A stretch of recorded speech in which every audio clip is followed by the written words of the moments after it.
Okay, so we're going to switch topics and move on to transit. And you can take this question, and this is for all candidates.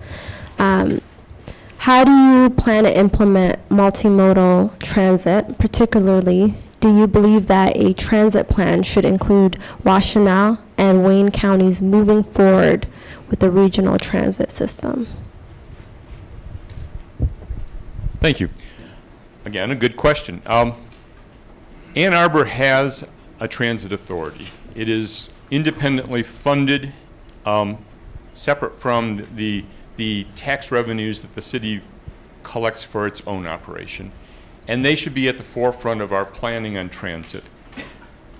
If, in fact, the state legislature comes forward with a plan that's regionalized so that we're included in a good plan for a multi-jurisdictional area, I would take a close look at it. But the fundamental problem really isn't the geographic area that our transit plans touch on. It's actually the funding method. I've spent a career representing transit worker unions. At one point in time, I was actually a bus driver. I'm quite familiar with transportation issues.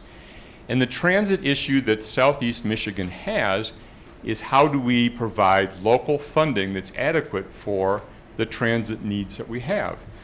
The Regional Transit Authority idea was not effective on that point. It would provide new services that link communities.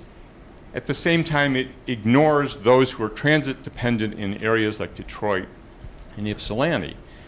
We first have to address those who are most reliant on transit and make sure that they can reach the destinations they need to go to in their own community.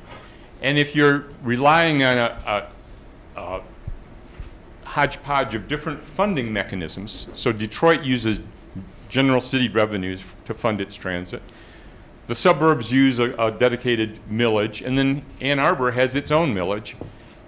These different methods of funding it are part of the reason we have ineffective regional transit.